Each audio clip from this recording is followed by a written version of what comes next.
Hey, Internet. It's Paul. It's Matt. Getting ready for to give thanks. Yes. But in Merry the meantime, Christmas. In the meantime, we both went to see Fantastic Beasts: The Crimes of Grindelwald.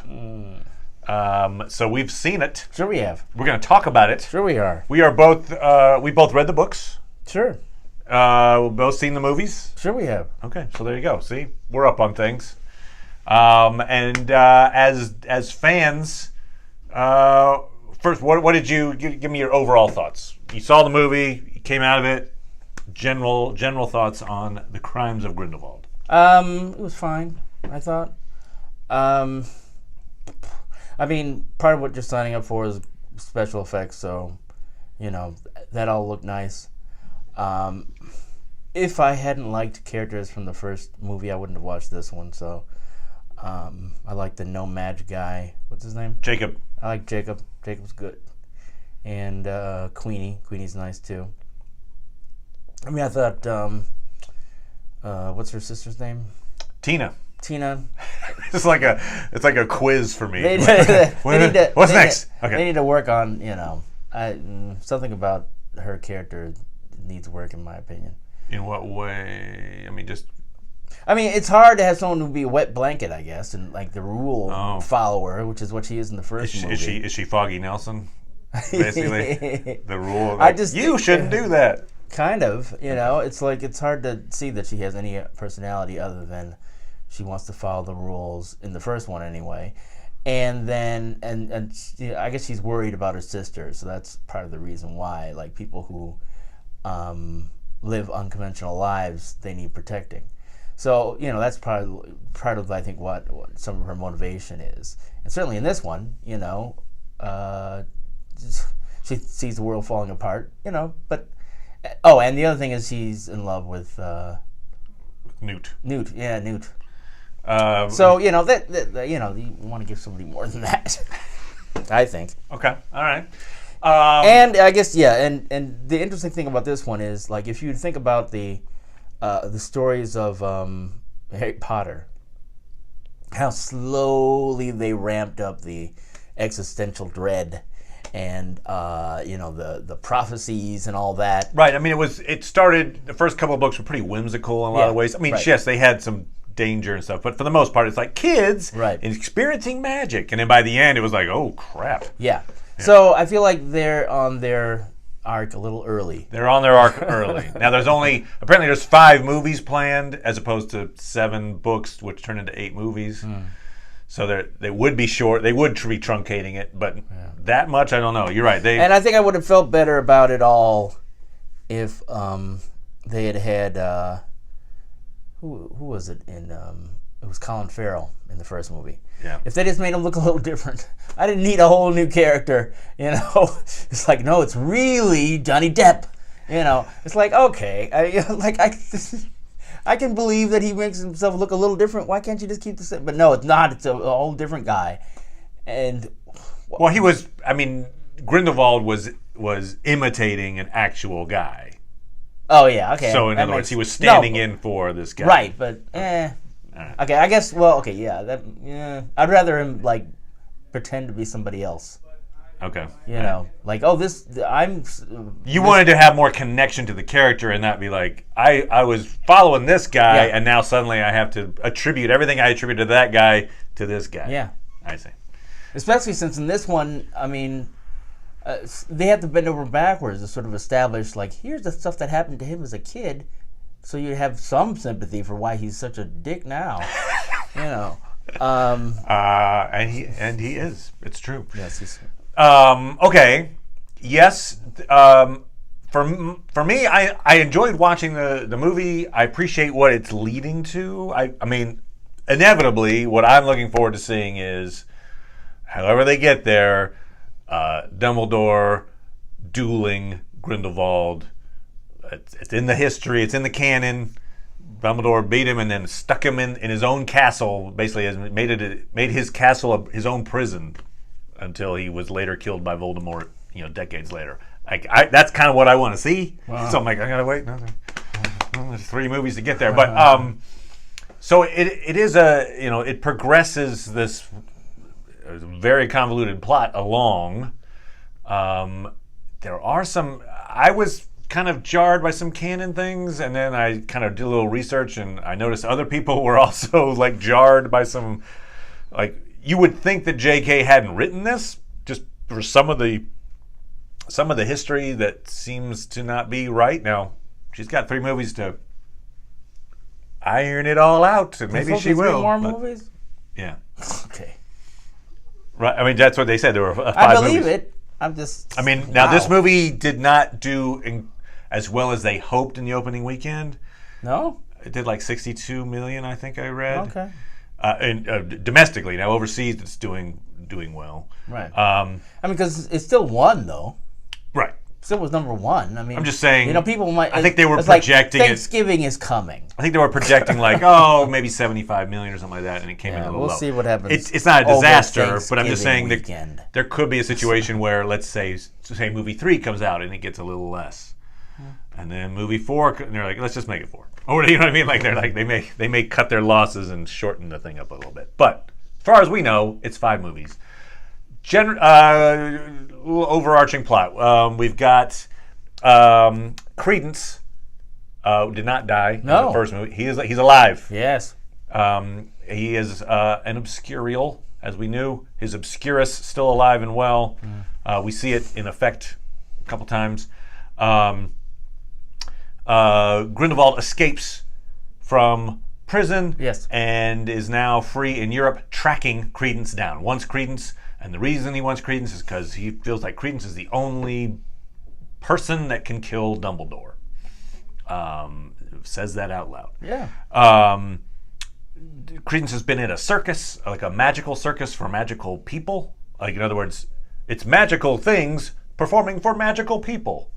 As opposed to like a Barnum and Bailey hanging out in the Muggle world. But it's just as morally bankrupt as real circuses. Right. So, So one of the other performers, indentured servants, whatever, is slaves. Is Nagini. She is a maledictus, which means that over time she is going to eventually become a snake, as we know, and lose all memory of her human form. And so for now, she's a person that can turn into a snake, kind of, I guess, at will. It seems like she does it at will. But she also attacks the circus, evil circus manager guy, the ringmaster. Anyway, they escape. Credence and Nagini go on the run, and they have a relationship. I mean, she's not on screen that much, but I think they're starting the idea that maybe down the road, the two of them might be an item. Maybe it could have that like tragic thing of you're turning into a snake. Oh no! I don't know. Anyway, she and Credence definitely are both. They like each other. Sure. They would help each other out and do attempt to.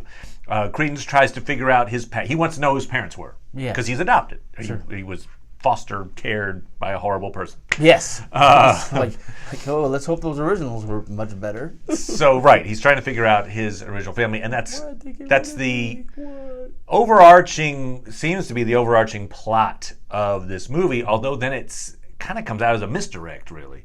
Yeah. It's like, it looks like you're a Lestrange, because Lita Lestrange, they were coming across the sea, and then the boat sank, and they were mentioning Lita, right, in the first movie?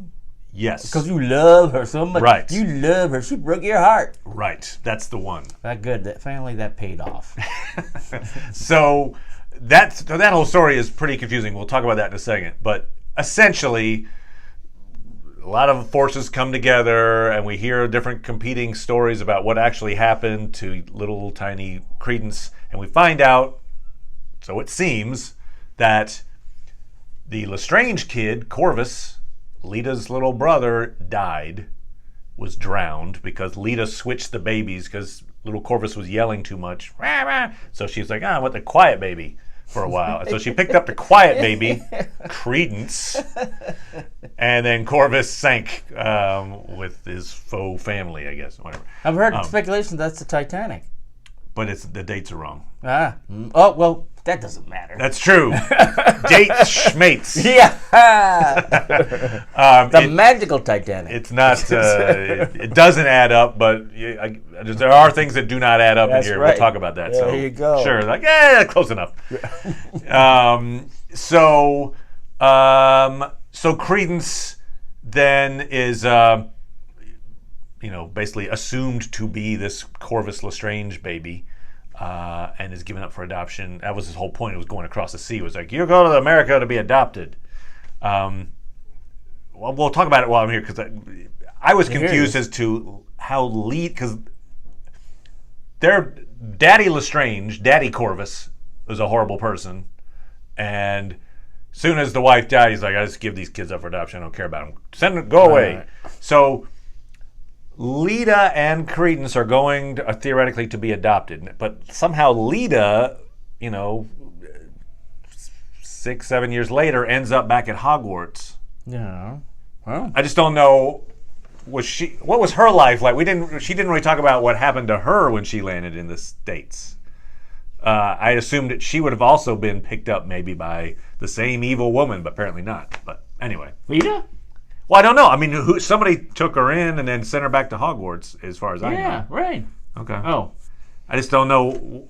It's just weird how she ended up back in England and then was like, oh, everything's cool. I'm in Hogwarts. Well, we don't know why she was going to America in the first place. I think it was to be adopted. I think that was the thing. The dad gave away the kids.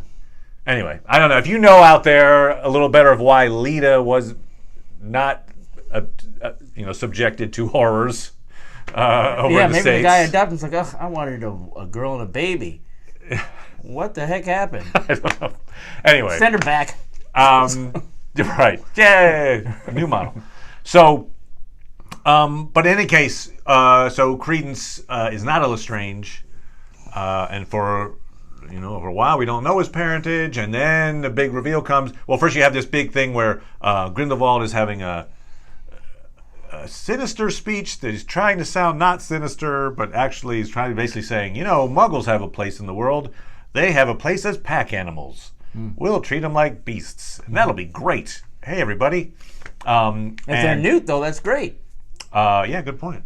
It's like fantastic beasts. Yep. That's what actually the message of this whole thing will be. Humans are the most fantastic beasts of all. All right, probably not. He basically is, picks his followers and leaves, and Queenie goes with him. We'll talk about Queenie's decision to go with Grindelwald. And Credence goes with him. Yep. Leda pretends to go with him, and then kind of turns on him and is killed off. So at the very end, you've got Credence hanging out at Grindelwald's castle, Nuremberg in Germany, and you can tell he's using Queenie to read Credence's mind. So she's useful to him. She's like, oh yeah, he's kind of feeling a lot of. She's his Deanna Troi, basically. Sure, yeah. Like, I sense nothing. Yes. And so he does this big reveal. Hey, you know who your parents really are? The Dumbledores. You are Albus Dumbledore's brother, and to prove it, here's a phoenix. And then he gives him a wand and he blows up a mountain. Yep. And you're like, well, there you go. That's the thing. That's the genetic test for Dumbledores. So we'll talk about parts we liked and didn't like here, or little aspects in a second. But let's talk about this reveal, because I think that's what most people are talking about. Sure. So when I first saw this reveal, I thought, well, he's lying.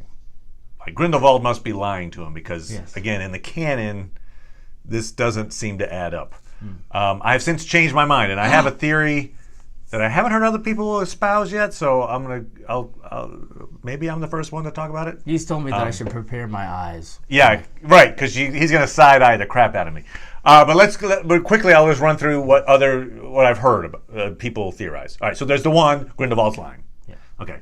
I would say, narratively speaking, that would be weak, because it just, if you get three more movies in, and then hey, by the way, I was lying to you the whole time. Don't. And it was like, really? I don't know. It's just like, wah, wah, wah, wah. So it is possible that Grindelwald's lying. Let's assume for a second he's not. How does that work? So the second theory is he's not lying. Some people say that maybe Dumbledore's sister had a kid before she died, Arianna. So it's his nephew. But see, in that case, it would be nephew, which it's Grindelwald specifically says your brother. So it's not the nephew. Plus, Arianna, Unless she was it's 14 when she died. Kind of thing. Yeah. Oh, that's true. Your sister, your mother, your sister, mother. But Your brother, your father, your brother, your father. I'll run through the Dumbledore little history here in a second to show why that's very unlikely. But for it to be a nephew seems wrong, and also not what has been advertised. If we're taking Grindelwald at face value and he says your brother, that's not a brother. He'd be his uncle. So that's another one. So another theory, which is pretty good, but it doesn't quite tick all the boxes, is that, okay, Ariana died. It seems pretty, they haven't come out and said this, but I think they're going on this notion that she was an obscurial herself, that had an obscurus, and perhaps that obscurus, which we know is a creature, it's a fantastic beast. Sure. Because Newt had one in his case back in the day. That maybe that obscurus worked its way over to Credence. And so, in other words, Credence has a part of what was Ariana in him. And so could be like... Okay. That would be, you're my brother because I've got Ariana. Like almost like Venom, I guess. Kind of like it's like a parasite that will latch onto you and then go latch onto someone else. Or like Trill. Good call. Yeah. As long as we're doing Trekkie stuff. That's right. Now, but the box that doesn't really tick though is that Grindelwald has a name for this guy. That's right. You're Aurelius Grindelwald. Mm-hmm. Or, excuse me, Aurelius Dumbledore. Right. Yeah, you don't typically name at least I would assume. Yeah. So that, to me, sounds like somebody named him or somebody had an idea. He didn't just create the name out of thin air. Sure. Could have. But could be lying again. Probably. That liar. Probably. Let's just, again, assume that somehow Grindelwald found out about an Aurelius Dumbledore. Sure. So here's my... I almost hate to say it. All right. So this is my theory. Oh, wait a minute. Would that necessarily mean that that he, in the interim between the first movie and the second movie, they found out that he had a brother? Or did he know all along? All right. Well, that's it interesting. Didn't seem like he knew about him all along. It didn't. Because when in the first movie, so in Fantastic Beasts... before he died, Grindelwald / Colin Farrell is looking for an obscurus. He's not looking for a kid. In fact, he thinks the obscurus is a girl, is Credence's sister. He's pretty convinced it's sister. And once he gets that information, he's kind of like, "Hey, Credence, you get the hell out of here, kid." So he is looking specifically for an obscurus. Now, could he be looking for the obscurus that was, the one that he knew about from Ariana? Yes, but you're right. He's not looking for the kid. Answered question. He's not looking for a kid. He's looking for an obscurus. So my thought is, oh boy, okay, you're gonna side. I'm side-adding myself at this point. But here we go. Okay, let's assume that Grindelwald is telling the truth. I think, narratively speaking, it would make the most sense that it's just a hard truth and we have to deal with it. I think that's a better storyline than just, it's not true. Right. So there you go. Yeah, it's easy to do it. Right. How could this be? All right, so time-wise, let's just go real fast. Okay. From what we know in the canon, there's 3 kids. There's Albus, Aberforth, Ariana. Ariana is 6 years old when she's attacked. And this is back in the 1890s. She's attacked by these 3 Muggle boys. We don't know what that attack was, but it was so bad that it she's at age 6, I remember, that she internalized, she's traumatized, and that trauma creates the Obscurus. Ah. And her parents basically lock her away so that I think they're worried that she's going to go to the, what is it, Mungo's House of Maladies or whatever. There's the mental hospital. They don't want her to end up in an asylum. Nope. So they're like, okay, well, just keep her away. Meanwhile, Daddy Dumbledore, Percival Dumbledore, gets revenge on the kids. Sounds like he killed them. He attacked them, and I think at least some of the verbiage indicates that he killed them, which would make sense because he went to Azkaban. He didn't go to, didn't get a fine. So he is sent to Azkaban right at the same time. So like 1891 or something like that. He goes to Azkaban for life. He dies in prison. We don't know really much about that other than he's never seen again, basically. Could he have broken out at some point? No, actually couldn't have broken out because they talk about people breaking out and he's not one of them. So anyway, he died in Azkaban. Maybe he only took like a furlough, like a weekend, and then came back right in. There you go. He's like, I just wanted to get some air. So meanwhile, Arianna is left with her mom. Her mom is looking after her, Kendra Dumbledore. When Arianna gets to age 14, so that is still in the late 1890s, 1899, something like that, right around 1900. Sure. Arianna, the Obscurus, comes forth and she kills her mom, accidentally kills her mom. Oops. Which means that someone has to look after Arianna now. Yes. And so Aberforth is off at Hogwarts. He's at school. Yeah. Albus has graduated, but is like going around the world trying to find Deathly Hallows, and is like, fine, I guess I'm the oldest. I have to come back and look after. And he even says in one of his things like, I resented it. Like, he resents having to come back to look after. Like, he feels like I'm a wizard and I want to do my potential, and now I have to go be a housemaid. Yes. So he comes back reluctantly, looks after her for a couple of months, and then this big wizard's duel happens where Grindelwald is also at Godric's Hollow. I think he's trying to convince Albus just to leave the family, basically. Let's go, we have stuff to do. Aberforth objects. Grindelwald casts a Cruciatus curse on Aberforth, and that starts a duel where Albus, I assume, is defending his brother. There's blah, blah, blah, blah. Some spell goes awry, kills Arianna. The implication is Grindelwald does it. That it's a Grindelwald spell that gets deflected or something and kills her. So that's 1900. The mom is dead. Dad's in Azkaban indefinitely. And this would be about the time that Credence would have to be born in order to be the age he is. Okay.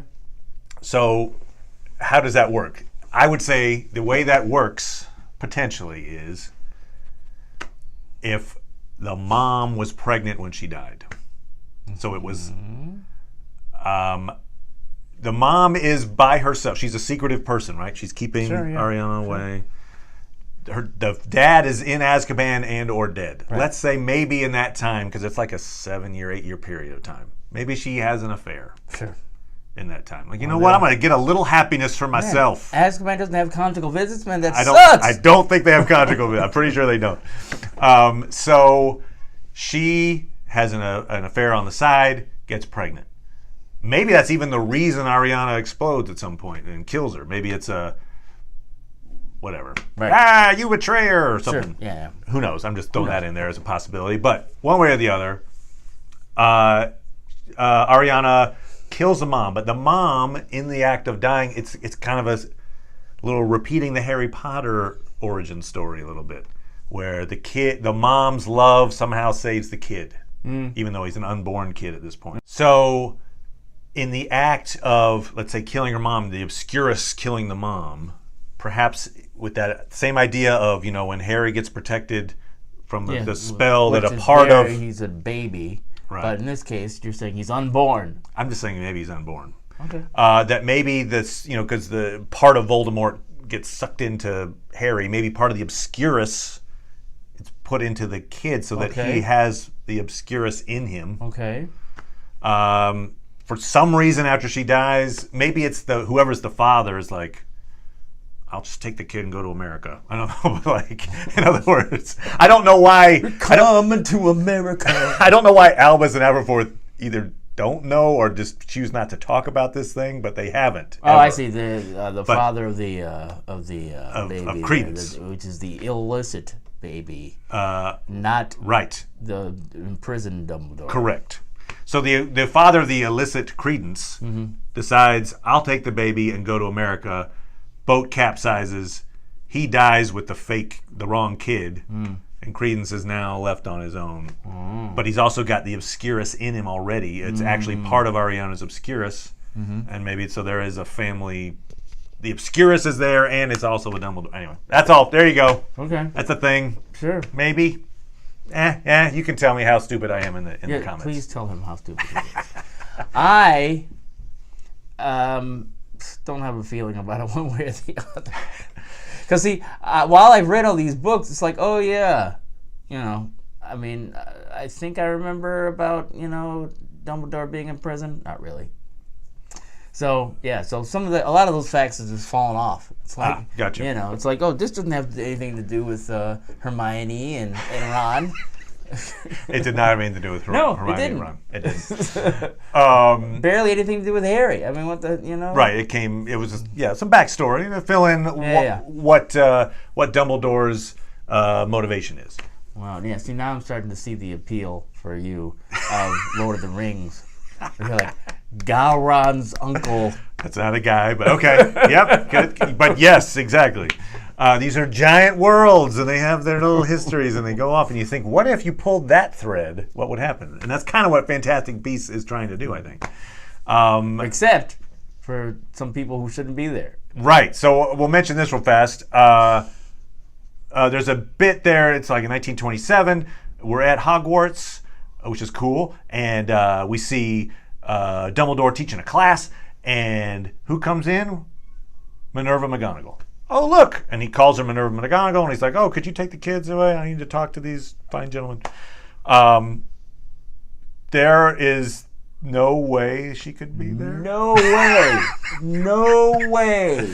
I mean, if you go on, Pottermore or Potterverse Wiki, and who or does if you do McGonagall, you're going to find out it's pretty well established that Minerva McGonagall, born like 1935, so she's born like 8 years after she supposedly is a teacher at Hogwarts. But she's a wizard, so there you go. It's like, I think I'll go she back in went time back and teach in- some stuff, and then come back and be born. There you go. That's right. She didn't even go to Hogwarts as a student until the late 40s. So it's really weird. Like, if J.K. hadn't written it, I would just kind of dismiss it as, they were just sloppy, and they thought, we've got old Dumbledore in the present, and so we're seeing young Dumbledore. Why don't we show another older teacher from the present as a younger teacher in the past? Great. Oh, who we got? McGonagall. Fine.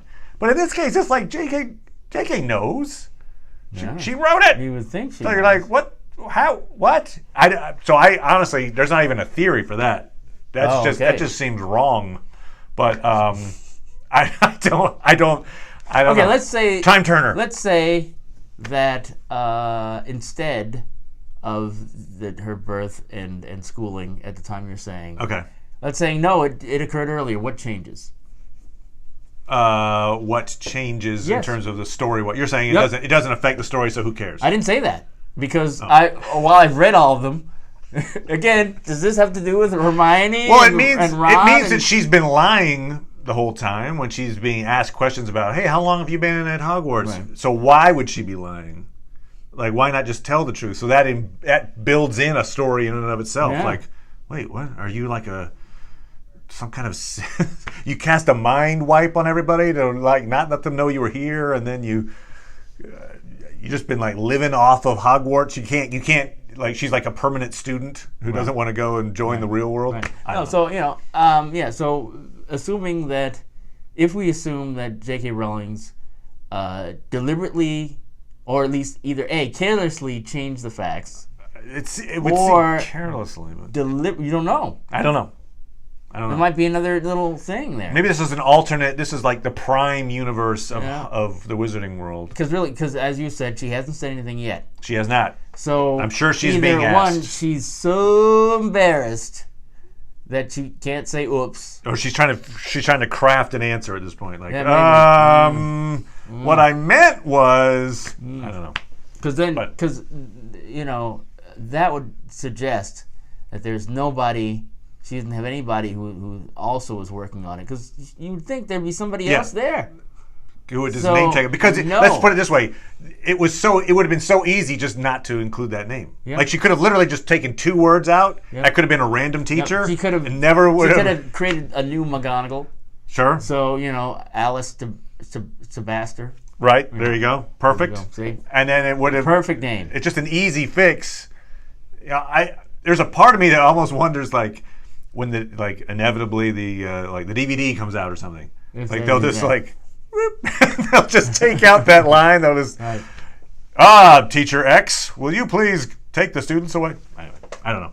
That was weird though. That's a canon thing that's off, and it just makes you wonder if the rest canonically are there other slips that are intentional or careless. Matt's whole world is crumbling. It's crumbling. But wait, is it possible that none of this occurred? Do they have trans warp drive?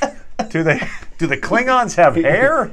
I need to know. Do they have holosuites and apparently instead of 2D dimensional? Okay, so that aside, great. We've done the canon stuff and we did the reveal at the end. One of the big plot points is that at some point, Dumbledore and Grindelwald did a blood pact where they agreed not to kill each other. Right. And then they have this little vial that somehow Grindelwald got to keep. I don't know, it's like maybe you would think they both get to keep one or something, but it's like, you keep it. Maybe he's got his own and he needs both of them in order to do what he needs to do. I like that point. Maybe. So yeah, they have this blood pact, and that's why Dumbledore, when he's like, I can't move against Grindelwald, it's because, I'm by this vial, I can't do it. I wonder why, can he not speak of it either? Right. He could just say, I had a blood pact. Yeah. But maybe he's just embarrassed about it. I don't know. We see him looking in the mirror of Erised. Maybe it's a part of it that he can't say. You can only acknowledge it. Good that point. That seems stupid. I have a bit of a problem with it in that I feel like it's a cheat.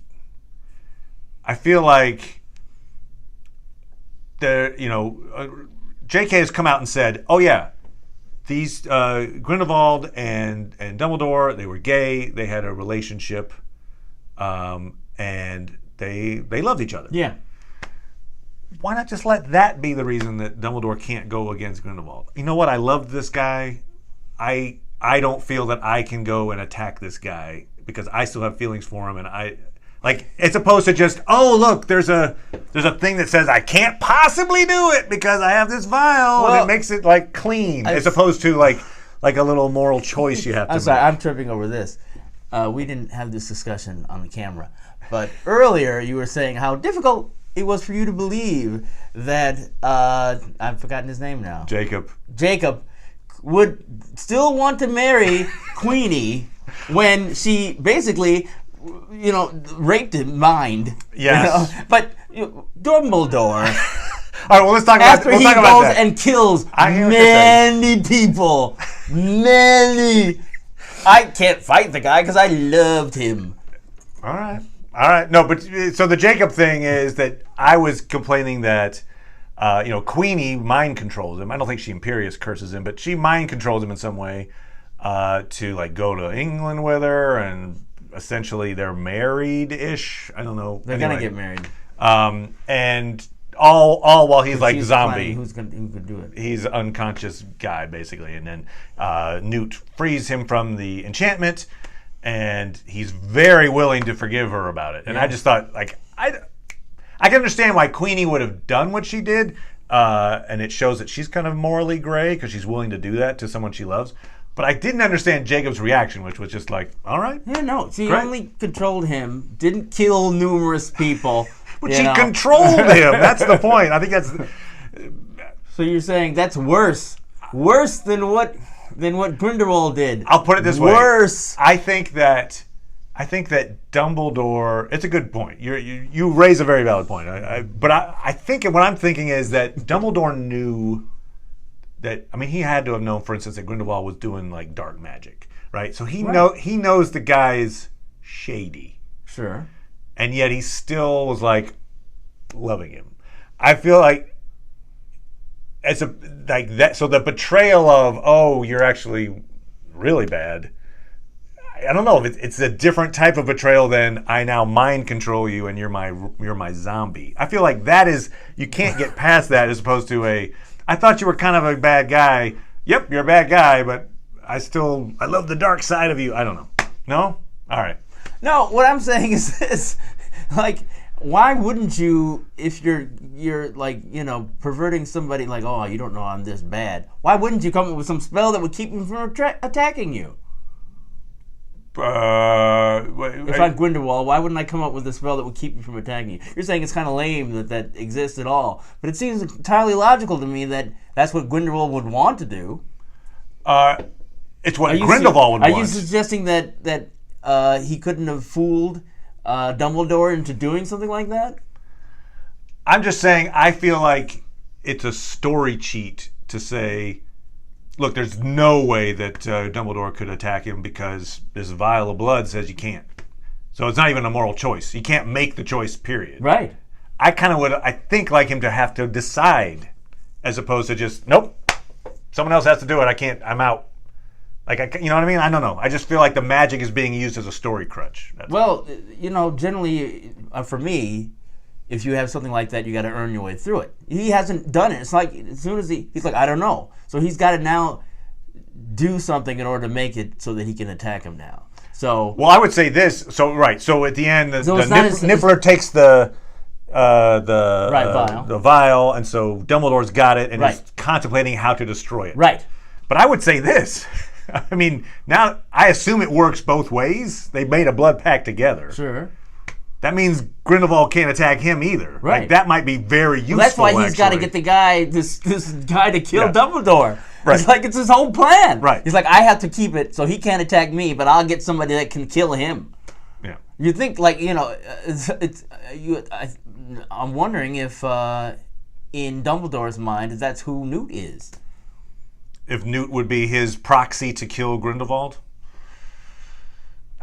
I mean, he does say you're the one that has to go do this. I mean, maybe.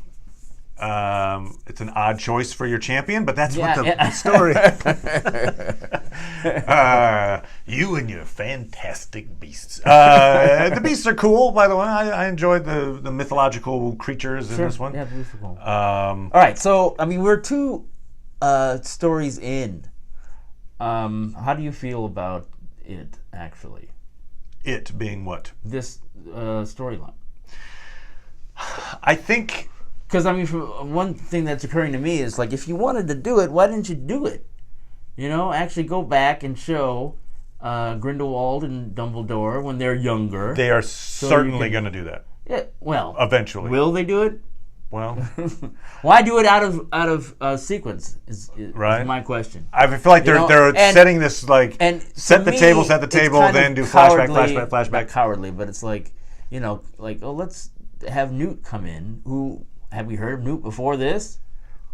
My point was about to be, this is really more of a Dumbledore versus Grindelwald story with, like, the side character of Newt. Right.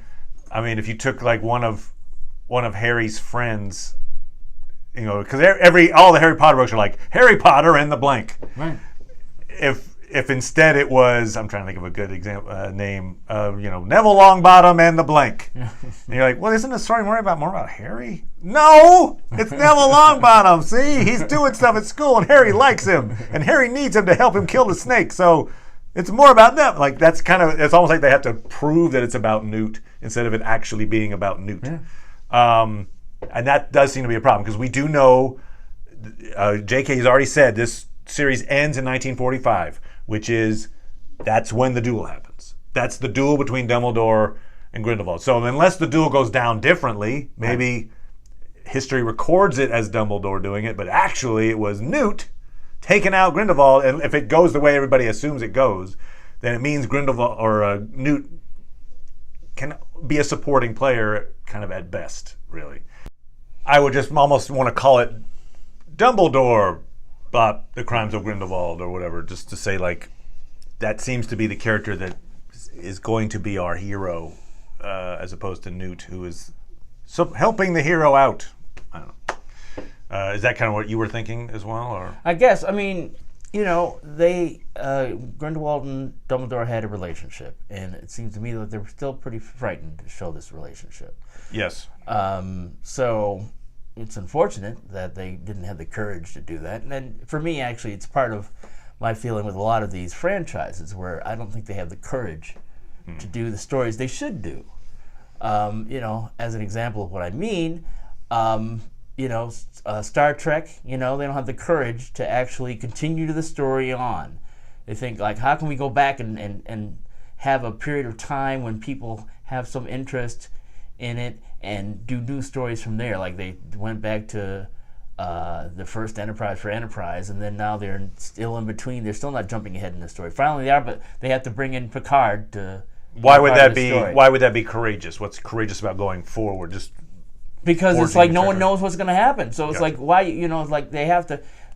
It's like, and they still haven't created this show yet. So who knows how much they're going to depend upon Picard. Star Wars. Is still trying to force things into the Skywalker storyline or whatever, as opposed to it would be more courageous for them to do a Boba Fett story. It's like it's just completely leaning all the way on some of these, alternate storylines that the fans have loved. So, and DC and all these others are just, I think, are not being courageous enough. I got you. Okay. Now there is, it's not courageous necessarily, but this is there are dark tones in this movie. They kill a kid. Which was like, oh wow, all right, they went there. They did. They went there. They've got this thing where it's really creepy with, Lestrange, Lila Lestrange's dad, Corvus Lestrange. He's a Slytherin, so they're always jerks. But he basically uses Imperious curses to find women he wants to have sex with. Yes. It's like, whoa. I mean, I could believe it, I guess, but man, it's just creepy. Yep, it is. Creepy. But yeah, right. If you're gonna go with this storyline that she's said, hey, that's their past. Yeah, you kind of want to say, all right, let's go with the storyline. Yeah. So what are some other things? There were a couple of things that I was not necessarily confused about, but I thought, I'm not sure story-wise that was necessary. One of the things was at the end when Grindelwald is doing his speech and the Ministry of Magic showed up. Newt's brother Theseus is there, and he's like, hey, everybody, don't attack anybody. We don't want to start anything. Right. And Grindelwald's trying to entice them to attack him. Yes. Right. He wants to be like, see, we're under attack. Yes. Okay. So eventually one of his followers does some kind of spell at one of the Ministry guys. Yep. He deflects it and kills her. Yep. You're like, dude, we've seen all throughout this show how many different spells there are. Yes. In fact, you even see the one where Tina traps Theseus by like handcuffing him to a chair and moving the chair back and stuff. Like, there are lots of ways you can incapacitate someone without killing them. Yep. The fact that he goes right to, I did the unforgivable curse on this person. I mean, like, it was like, they almost deserve what they get if they're gonna go and do that. I mean, like, it was the dumbest choice you could make, and it felt kind of like a story beat. Like, well, we have to have him attack, so what do we do? Oh, one of them will attack and he'll just kill the guy. I was like, why would you do that? Like, whoa. Anyway, that seemed false to me that he would have done that in that situation. But all right, so be it. They did it. Just because there are, especially in this episode, in this movie, lots of spells being cast, lots of different types of spells. Yes. In the original Harry Potter, you'd see like, I don't know, Lumos. And you're like, oh, they can do a light spell. That's cool. Expelliarmus. Oh, guy, he can. But in this one, it's like, boom, boom, boom, boom, boom, boom, boom. There's a giant vocabulary of spells that you don't even have to say them, actually. You can just do them. Right. And for him to just immediately go to, I'm going to kill you. All right, you're dead. All right, now it's time to keep the peace. Yeah, right.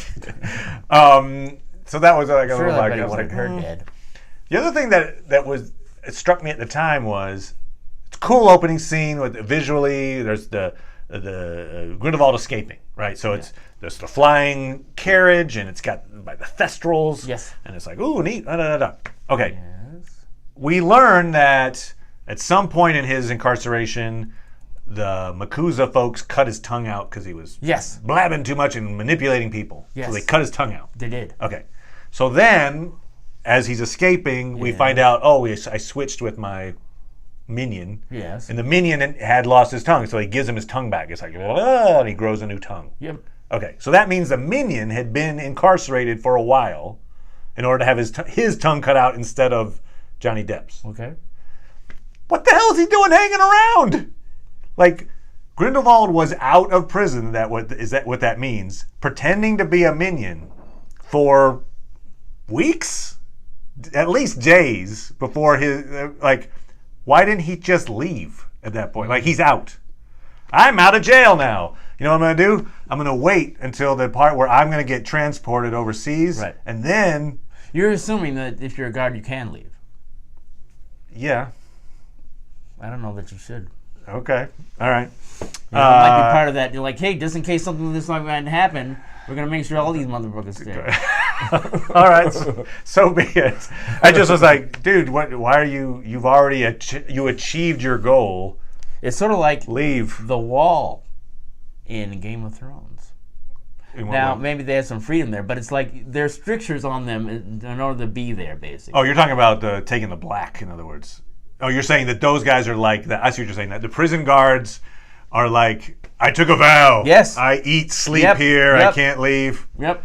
I don't know. All right. Sure. Okay. Fine. You solved the problem. I just trying to give you some headcanon, that's all. I did like the... it was a little on the nose, a lot on the nose, actually, but it was like, in that escape scene, he's got his little pet familiar lizard. Yes. He's like, oh, you're so needy. Ah! And he throws the lizard out. I mean, that's obviously putting him in direct opposition to Newt Scamander, who's like, hey, beasts, we should learn to deal with our friends. Not at all. Yeah, needy things. Boo. I don't nurture things. That's right, he doesn't. And so he's anti-Newt. Anti-Newt. Boom.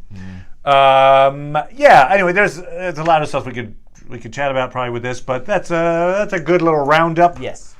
There's a lot of little Easter eggs in there. I mean, Nicholas Flamel's in there, which is cool. And he comes and saves the day at the end. Yes. So there's some cool Easter eggs. It just there are some logical leaps that it seems that J.K. makes that hey, she's got some movies to figure it out, I guess. Yeah. But I'm wondering how she's going to do that. Yep. Anyway, but yes, it was a Harry Potter-ish movie, and I appreciated that. So that said, any final thoughts there, sir? No. All right. No. We'll be talking about Daredevil at some point, maybe before or after Thanksgiving. We'll find out. But in any case, happy holidays, everybody. Bye now.